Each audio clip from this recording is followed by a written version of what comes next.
और चलिए आप खबरें देखेंगे विस्तार से। सबसे पहले बात करेंगे औरैया जनपद की, जहां पर दिव्यापुर थाना क्षेत्र में हादसा हो गया है। आज सुबह बकरीद की नमाज अदा करने के पहले ही जामा मस्जिद का छज्जा टूट गया, जिसमें 12 से ज्यादा नमाजी घायल हो गए हैं।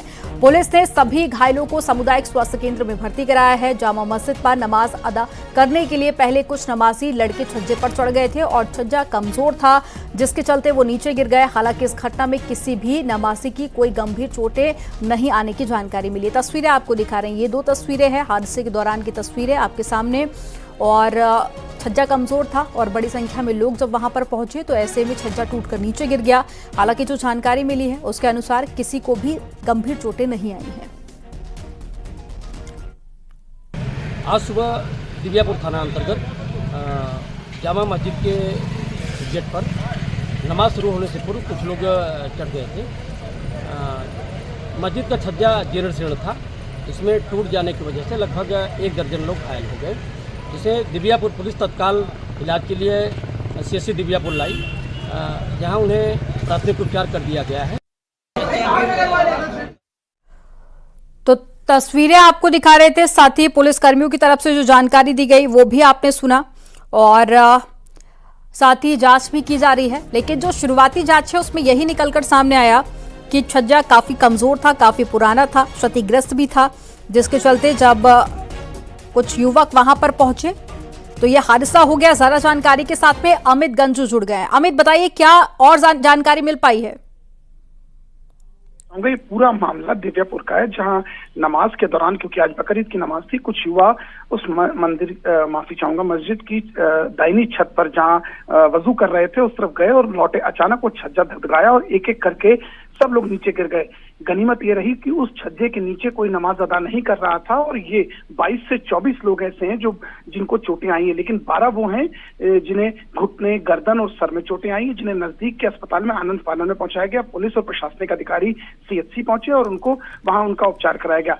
अभी किसी की भी कंडीशन सीरियस नहीं है, मगर पुलिस के अधिकारी मौके पर वहां जाके इस बात को भी पता लगाने का प्रयास कर रहे हैं कि आखिर किन वजह से ये हादसा हुआ, और प्रशासनिक अधिकारियों की एक टीम भी वहां मौजूद है, ये पता लगाने का प्रयास कर रही है कि क्या छज्जा पहले से जर्जर अवस्था में था, क्या इन कमेटी के सदस्यों को पता था कि इतने लोग आज नमाज अदा करने आएंगे। ऐसी तमाम चीजें जिनकी अभी जांच कराई जाएगी। मगर इन सब के बीच इस हादसा में ऑफिशियली 12 लोगों के घायल होने की बात बताई जा रही है और ऐसे में अभी कोई भी ऐसी नहीं है जिससे कोई खतरा बना हुआ है। किसी के गर्दन में चोट है, किसी के सर पे है, किसी के वुंड्स है। 3 लोगों के एक्सरे की बात आई, 2 के CT स्कैन की बात आ रही है और कुछ के मल्टीपल फ्रैक्चर जिनके गर्दन और उसमें है। तो ये सब चीजें जांच की हैं। इन जांच के बाद ही पता चल पाएगा कि आखिर वास्तविकता थी क्या। मगर यानी जांच की जारी है, जांच के बाद ही खुलासा हो पाएगा कि आखिर कारण क्या रहा। जानकारी देने के लिए बहुत शुक्रिया अमित आपका। नोएडा में पुलिसकर्मियों पर थार चढ़ाने वाले आरोपी 3 छात्रों को पुलिस ने गिरफ्तार कर लिया। साथ ही घटना में इस्तेमाल थार कार को भी पुलिस ने बरामद कर लिया है। गिरफ्तार छात्रों में नितेश गुप्ता, तुषार कालरा और साथ ही नवीन अवाना शामिल है। तीनों छात्र MIT यूनिवर्सिटी में पढ़ रहे हैं और आरोप यह है कि रास्ता पूछने को लेकर विवाद हुआ था, जिसके बाद में थार सवार छात्रों ने पुलिसकर्मियों पर ही गाड़ी चढ़ा दी, जिसमें एक पुलिस वाले की टांग टूट गई और दूसरे के हाथ और साथ ही घुटने में चोट आई है। घटना मोना चौकी के पास की बताई जा रही है। फिलहाल तीनों आरोपियों को पुलिस ने गिरफ्तार कर लिया है।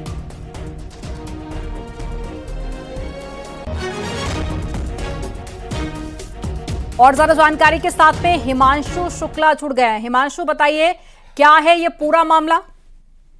बिल्कुल, देखिए ये थार सवार युवक थे। देर रात का मामला था 8 तारीख का और रास्ता पूछने को लेकर गाली गलौज करी और उसके बाद जान से मारने की नीयत पर इन लोगों ने थार कार चढ़ाने की कोशिश की थी 2 पुलिसकर्मियों पर। एक पुलिसकर्मी का पैर टूटा है और दूसरे के हाथ में चोट आई थी। पुलिस लगातार दबिश दे रही थी। बताया जा रहा है ये सभी छात्र जो हैं सेक्टर 125 के यूनिवर्सिटी के हैं। फिलहाल एक छात्र अभी भी फरार है। 3 लोगों को गिरफ्तार करके जेल भेज दिया गया और 307 सहित अन्य धाराओं में ये मुकदमा लिखा गया था। रास्ता पूछने पर जब पुलिसकर्मियों की तरफ से मना किया गया कि आगे पूछो, जानकारी नहीं, इस तरीके की बात कही गई, उसको लेकर गाली गलौज हुई और फिर गाड़ी जो है आगे बढ़ाकर पीछे बैक करी गई तेजी से, जिससे ये सभी पुलिसकर्मी दोनों घायल हुए थे और चोट लगी थी और उसके बाद ये मुकदमा दर्ज किया गया था। जी, जानकारी देने के लिए बहुत शुक्रिया हिमांशु आपका।